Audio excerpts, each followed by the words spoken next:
Hello friends, welcome to our channel do practice. तो आज के वीडियो में हम डिस्कस करेंगे nature feature of cost accounting.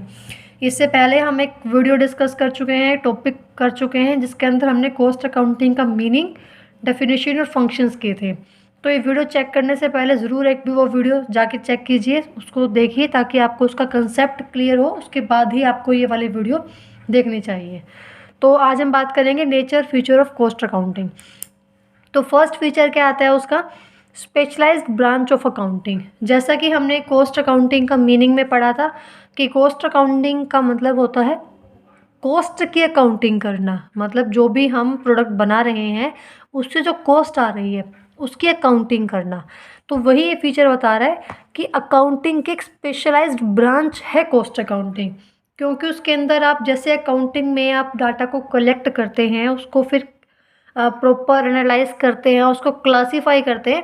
तो सेम आप कॉस्ट अकाउंटिंग के अंदर कॉस्ट को क्या करते हैं, उसको डाटा कलेक्ट करते हैं, उसको क्लासीफाई करते हैं, उसको रिकॉर्ड करते हैं, उसको आप पोर्शन में डिवाइड करते हैं कि भाई डायरेक्ट कॉस्ट कहाँ से आ रही है, इनडायरेक्ट कॉस्ट कहाँ से आ रही है, मटेरियल की कॉस्ट कौन सी है और जो हमारे लेबर की कॉस्ट कितनी आ रही है। तो प्रॉपर उसको क्लासीफाई करना, उसको अपॉर्शनमेंट करना, उसको रिकॉर्ड करना किसके अंदर आता है, हमारा अकाउंटिंग के अंदर। तो कॉस्ट अकाउंटिंग किसके इर्द घूमता है, कॉस्ट के अंदर, कॉस्ट के आसपास की भी कॉस्ट को डिटरमाइन करना है।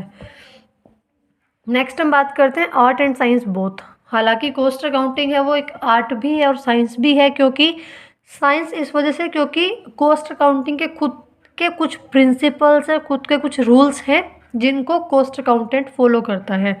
जैसे अगर हम प्रिंसिपल्स की बात करें तो एक प्रिंसिपल है कि एबनॉर्मल कॉस्ट को हम कॉस्टिंग के अंदर नहीं मानते।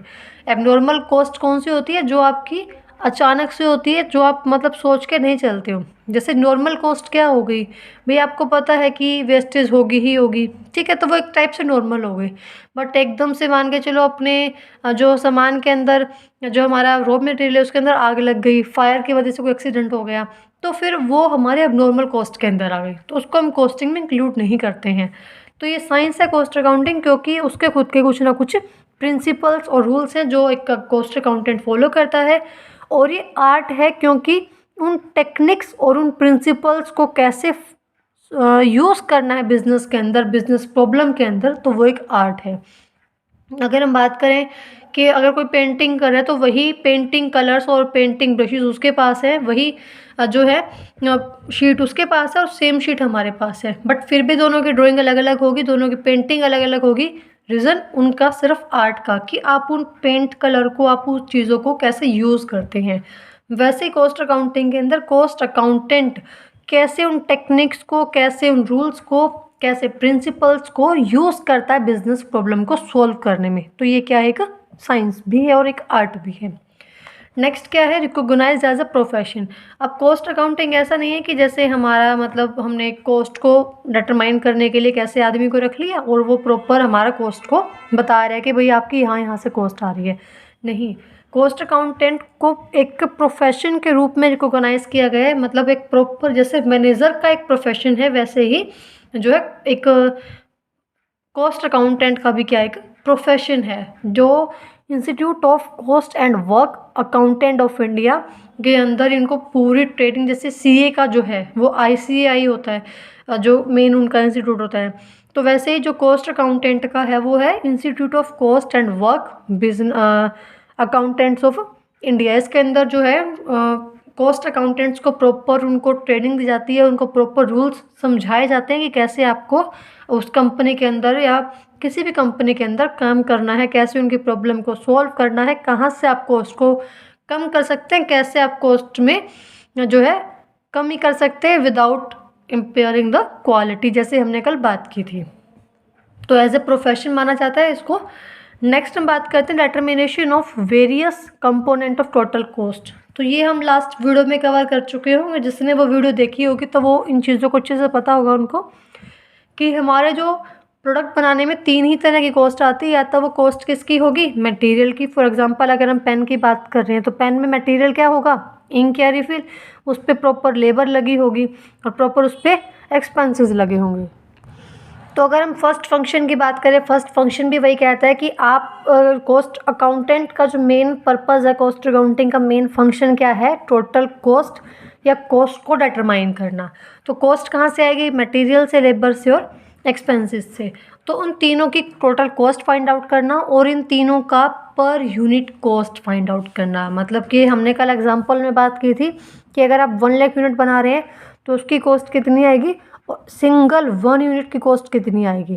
तो उसके बारे में कौन बताता है, हमें कॉस्ट अकाउंटिंग ही बताता है, जो आपकी अलग अलग एक्टिविटीज़, अलग अलग जो आपका ये कंपोनेंट है उनकी कॉस्ट बताता है कि मटेरियल की टीसी कितनी है, लेबर की टीसी कितनी है और एक्सपेंसेस की टीसी टोटल कॉस्ट कितनी है, और इन तीनों की अलग अलग कितनी है, इन तीनों की इकट्ठी कितनी है। मीन्स ओवरऑल जो हमें कॉस्ट के बारे में कौन बताता है, कॉस्ट अकाउंटिंग। नेक्स्ट आता है application of statistical data of computing profit and loss, profit and cost sorry. तो जब आप जब भी प्रॉफिट या कॉस्ट के बारे में बात करते हैं तो आप ऐसे ही मतलब माइंड में कैलकुलेशन नहीं कर सकते, उसके लिए प्रॉपर आपको स्टैटिस्टिकल डाटा चाहिए, प्रॉपर आपके पास डाटा होना चाहिए, उससे आप फिर कॉस्ट शीट बनाएंगे। जैसे आप फाइनेंशियल अकाउंटिंग की अगर हम बात करें तो फाइनेंशियल अकाउंटिंग में आप क्या करते हैं, प्रॉपर P&L अकाउंट बनाते हैं, ट्रेडिंग अकाउंट बनाते हैं, जर्नल्स होते हैं, लेजर्स होते हैं। तो वैसे ही कॉस्ट अकाउंटिंग के अंदर क्या होता है, प्रॉपर कॉस्ट शीट बनती है, कॉस्ट स्टेटमेंट बनते हैं, अलग अलग कॉस्ट अकाउंट्स बनते हैं, जिनके बेसिस पर फिर आप फाइनल कॉस्ट पता लगाते हैं। तो मतलब यहाँ पे प्रॉपर आपको डाटा चाहिए, डाटा को अप्लाई हो किया जाता है इसके अंदर ताकि आप कॉस्ट को पता लगा सके। तो मेन इसका जो ये है कि मतलब आप कुछ भी हवा में नहीं करते, इसका जो रिजल्ट है वो मोस्टली एक्यूरेट होता है क्योंकि यहाँ पे प्रॉपर डाटा का यूज़ होता है। मीन्स इन फिगर्स में आप बात करते हो, ऐसा नहीं है कि हाँ भाई यहाँ पे इस पेन के ऊपर 5 रुपये तक खर्चा हो जाएगा, नहीं, प्रॉपर खर्चा कितना हुआ है, कॉस्ट कितनी आई है, कितना एक्सपेंसेस लगा है, कितने का मटेरियल यूज़ हुआ है। मीन्स प्रॉपर आप स्टैटिस्टिक्स के ऊपर बात करते हैं, तो ये एक अच्छी बात है। Next one is last, helpful in management. मतलब ये हम बात कर चुके हैं कि जो आपका कॉस्ट अकाउंटिंग है वो काफ़ी हेल्प करता है मैनेजमेंट में, उनकी प्लानिंग में, क्योंकि मैनेजमेंट को काफ़ी हेल्प मिलती है कि उनको ये पता होता है कि कहाँ जो है कॉस्ट कितनी आ रही, कहाँ हम उसको कम कर सकते हैं, कहाँ उसको जो कहाँ क्वालिटी को हम चेक कर सकते हैं, कहाँ हमें क्या करना है, प्लानिंग कैसे करनी है और कौन से बिज़नेस में कोई प्रॉब्लम आ रहा है उसको कैसे हैंडल करना है। तो ये सारी चीज़ें आपको कौन बताता है, कॉस्ट अकाउंटिंग काफ़ी हेल्प करता है मैनेजमेंट में। तो ये थे हमारे nature and features of cost accounting. I hope आपको समझ में आया होगा। कोई वीडियो में इस टॉपिक में कोई डाउट है तो प्लीज़ कमेंट बॉक्स में कमेंट कीजिए। ईमेल आईडी गिवन है, आपको मेल भी कर सकते हैं आप, और कुछ सजेशन के लिए आप कमेंट कर सकते हैं, मेल कर सकते हैं। और वीडियो अच्छी लगे तो वीडियो को लाइक कीजिए और चैनल को सब्सक्राइब कीजिए।